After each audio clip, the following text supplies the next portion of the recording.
在大家百忙之中把大家找过来，其实也刚好跟着我们今天要邀请的来宾啊，非常的有关系这样子。那因为 Mr. Dean 是在美国做公平贸易咖啡的一位非常重要的一个推手这样子，他直接到了全世界40几个国家去找咖啡。在咖啡业界里面叫 Java Tracker， 就是咖啡旅人。那这里面其实跟一般的买家不太一样，他不是找好的咖啡而已，而是真正介入里面的一些生活部分这样子，然后从里面实际的需求去找到可以协助当地人生产的方式。那今天早上其实在跟Dean聊的时候，他其实我们都有共同的想法，就是咖啡其实是作为一个媒介。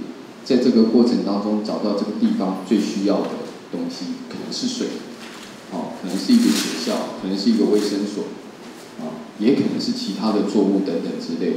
但是它绝对不会是全部，它就是一个部分。那网络上其实我们也看到了一个适宜这一次座谈会的一个影片的介绍，在开始跟Dean来交谈的时候，我们来了解一下这个人。透过摄影机，我们来看一下这个人做了一些什么事情，这样子。I've been a social activist all of my adult life, and at some point, I realized that until the basic underlying structures that serve our daily life change, then as a social activist, all I'd be doing is putting out brush fires here and there. I've always wanted to change the world. I thought that would be as a lawyer, because lawyers had played such a prominent role in the ending of the Vietnam War. I became a businessman. In my world of being a social justice lawyer, being a businessman was pretty much like being the devil. So to use business as a vehicle for social change was about as radical a thing as I could do.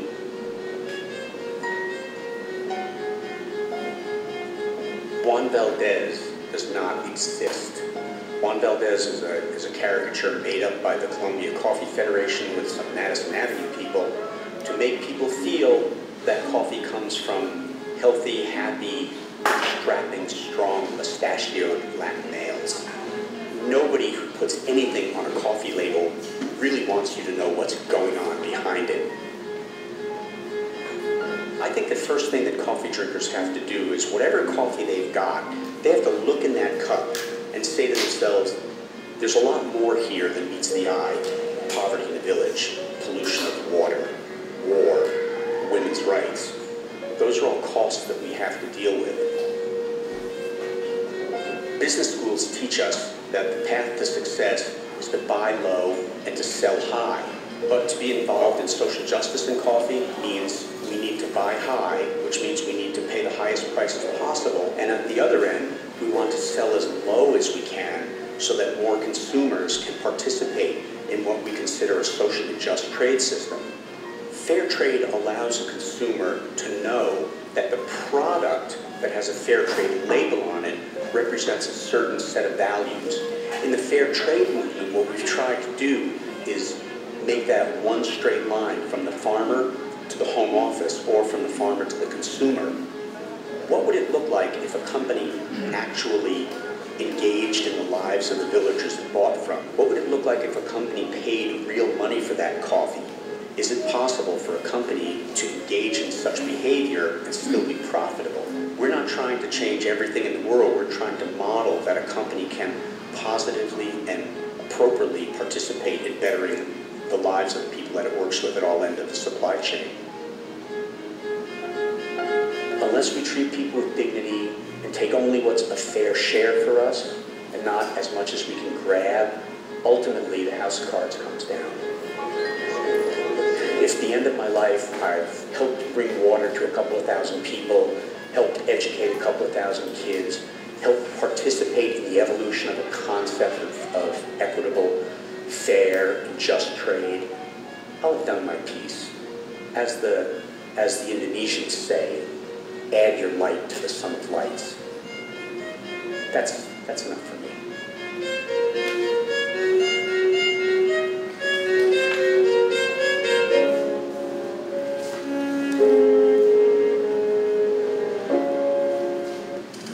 afternoon. Ni hao. It's very nice to be here, and I'm sorry that I do not speak Chinese. I'm sorry. 各位午安，那很高兴来到这里，但是我很抱歉我没有办法说中文。But if I keep working here, I'm going to have to learn. 但是我要继续在这里的工作的话，我就可能需要继续来学中文了。What I'd like to talk about today is it possible? What is the role of community development with farming communities? What is its possibility for helping those communities stay together and prosper in this very globalized world? 那我今天要来这里谈，就是说到底有什么在我们跟这个社区发展的工作上面，到底有什么样的可能性？在这个已经全球化的世界里面，我们在怎么去跟社区来做一些很有用的一些工作？ I work with coffee farmers around the world. I work with largely indigenous communities in 14 countries.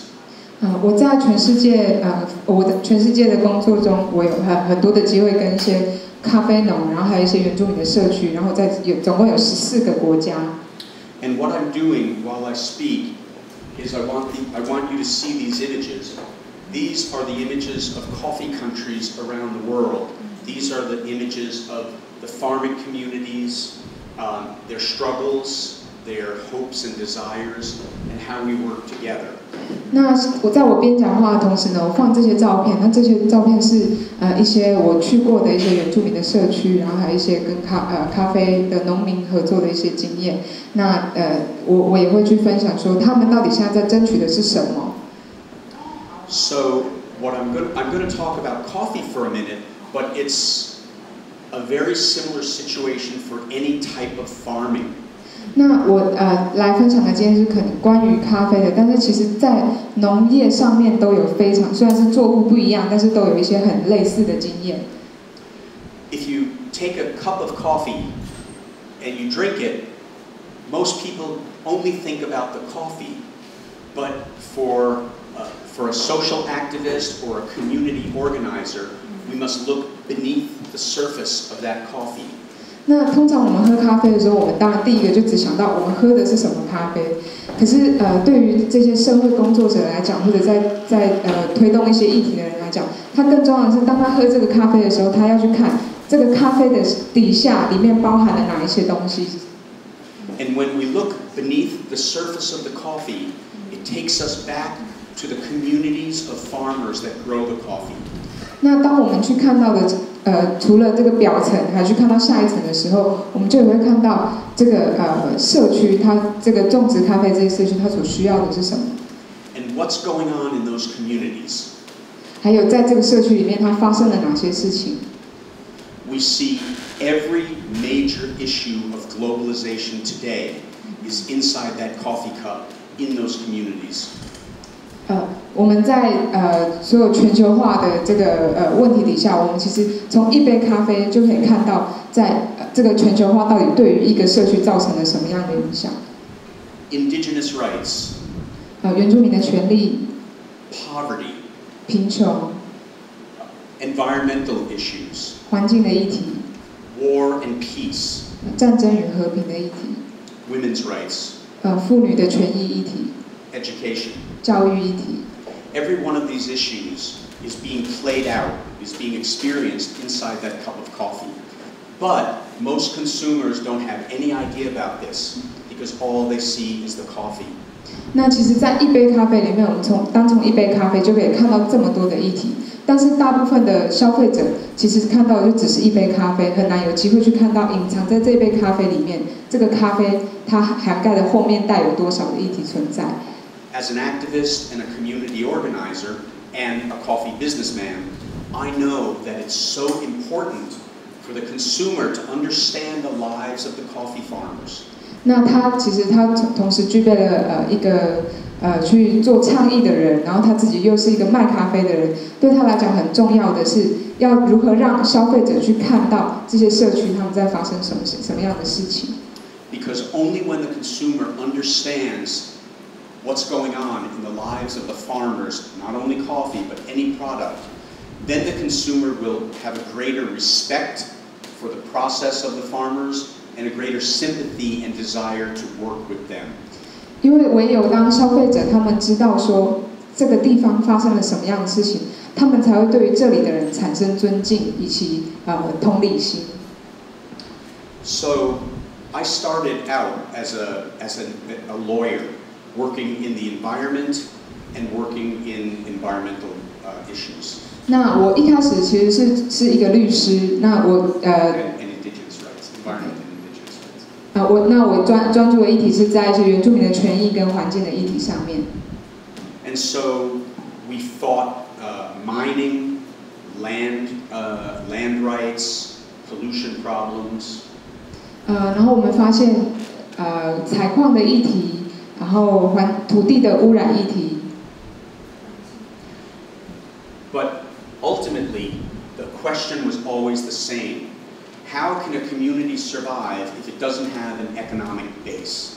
那通常我们都会面临到一样的问题，就是说，到底如果这些村民他们没有经济的基础的话，他们要如何在社区里面生存下来 So in the 1980s, I started to turn my energy towards the creation of viable economic programs in rural communities. 所以从1980年代开始，我就开始推展一些在偏远地区的一些发展的计划。Papua New Guinea. 这是巴布亚纽几内亚。Very rural. 非 Very 常 distant. 偏远的地方。Very distant. 非常遥远、非常偏远的地方。So in doing that, we realized that the farmers were so marginalized. They were so far away from the market that they couldn't effectively participate and they couldn't receive an economic reward. 那我们就发现说，通常这些村民他们居住的地方都非常的遥远，他们都被基本上都被边缘化了，所以他们很难去贴近于那个市场，然后也很难从这当中去获得一些利益。So we try to create ways to bring the farmer closer and closer to the consumer so that the farmer could grab more of the value of their product. 所以我们现在想建立的就是说，让这个生产者他更能够靠近消费者，或者更能够靠近市场。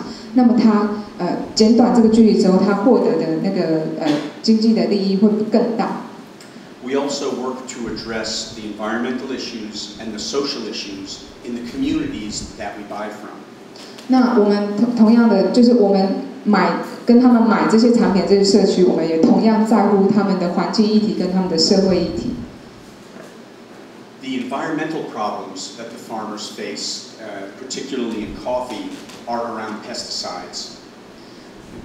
所以我们买这个咖啡的环境咖啡的这个产地的环境议题，通常是跟那个杀虫剂有关。